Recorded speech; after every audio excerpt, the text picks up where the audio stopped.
আসছে বাজেটে শিক্ষা খাতে বরাদ্দ বৃদ্ধিতে শুভঙ্করের ফাঁকি হতে পারে নতুন পে স্কেল বাস্তবায়ন। কেননা এই খাতে বরাদ্দের বড় অংশ খরচ হচ্ছে বেতন ভাতা ও দাপ্তরিক কাজে।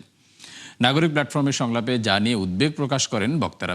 তবে পুরনো পথে হাঁটার আভাস দিলেন প্রাথমিক ও গণশিক্ষা প্রতিমন্ত্রী। আরও জানাচ্ছেন রাকিব হোসেন।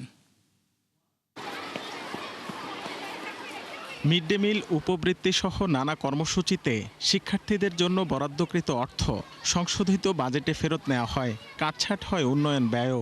অথচ শিক্ষা খাতে বরাদ্দের সিংহভাগই চলে যায় বেতন ভাতায়, যা আরও ভারী হবে নতুন পে স্কেল বাস্তবায়নে। চাইলেও পারবেন না, এই চ্যালেঞ্জ সরকারের কাছে। নাগরিক প্ল্যাটফর্মের সংলাপে ঘুরে ফিরে সেই আলোচনা।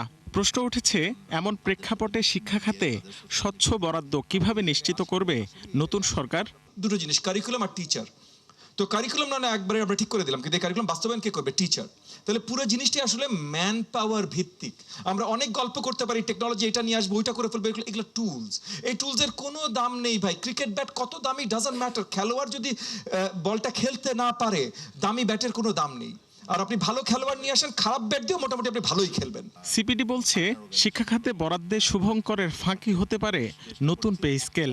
এই প্রক্রিয়ায় 2031 সাল নাগাদও জিডিপির 5% বরাদ্দ নিশ্চিত সম্ভব হবে না।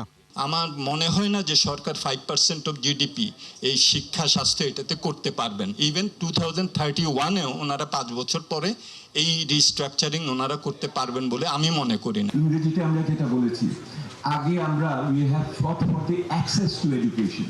Now it is time to fight for the outcome of the education. এই আউটকাম অফ দি এডুকেশনের উপরে আমরা জোর দিয়ে পুরো জিনিসটাকে দাঁড় করিয়েছি এবং এটাতে মনে করি সকলকে যুক্ত হতে হবে। অনুষ্ঠানে প্রাথমিক ও গণশিক্ষা প্রতিমন্ত্রী জানান, আওয়ামী আমলে মানহীন কাজের কারণে ক্ষতিগ্রস্ত প্রাথমিক বিদ্যালয়ে 30,000-এর বেশি ভবন পুনর্নির্মাণ করতে হবে। কেন 30 থেকে 40,000 স্কুলের এতখানি মেরামত দরকার? কারণ গত 15 বছর বা হোয়াট এভার, গত অনেক বছরে যারা বিল্ডিং গুলো বানিয়েছে তারা এতই সমাদর দিয়ে বানিয়েছে যে হয়তো 10 বছরের ভিতরে নতুন বিল্ডিং যেন বানাতে হয় আরেকবার তারা নতুন কন্ট্রাক্ট পায়, সেই ধরনের ব্যবস্থা করে বানিয়েছে। রাকিব হোসেন, 71, ঢাকা।